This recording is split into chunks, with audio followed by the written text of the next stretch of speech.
イノセントワールドのデザイナー藤原由美です。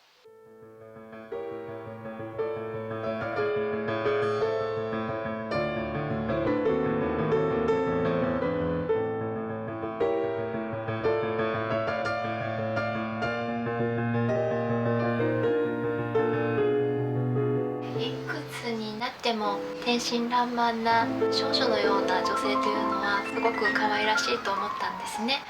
それでブランド名をイノセントワールドというふうにしました。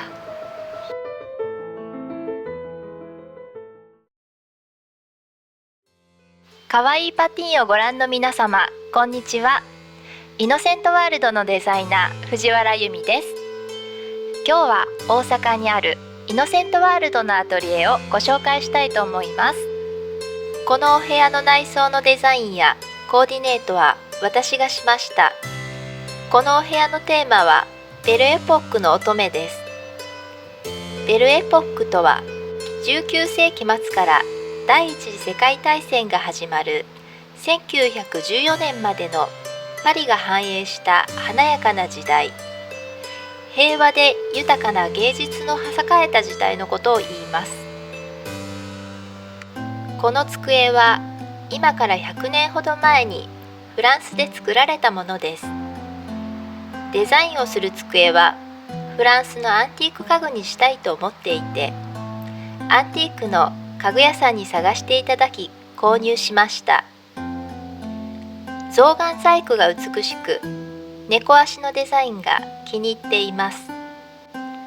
お部屋の中央にあるシャンデリアもフランス製のアンティークです。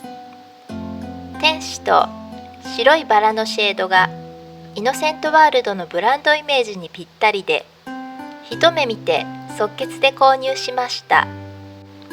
私は1年に2回程度デザインの資料を集めるためにヨーロッパを旅します。その中でノミの市にもよく行きます。ノミの市とはヨーロッパの古物市です。屋外で行うフリーマーケットのようなカジュアルなものは安くて可愛いものがあります。パリのノミの市で見つけた小鹿のぬいぐるみです。優しい目と何かの草をくわえているところが可愛らしいと思っています。いつもこの小鹿に癒されています。こちらもパリのノミの市で購入したグランドピアノ型の置物です。蓋を開けると小物を入れることができます。フランスのリモージュというメーカーが作ったものです。日本円で3500円くらいでした。こちらの絵は日本を代表する芸術家金子国義先生が描かれた鏡の国のアリスです。こちらのランプはイギリス製のアンティークになります。小さな台がついています。昔のヨーロッパの貴族はランプの横に椅子を置いて、この台の上に本やティーセットを置き、優雅な時間を過ごしました。現代の私たちもそのような素敵な時間を過ごしたいものですね。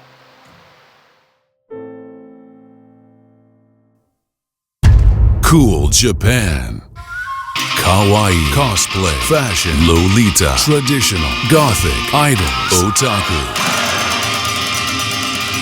Wow, new. All new trends in Japanese pop culture.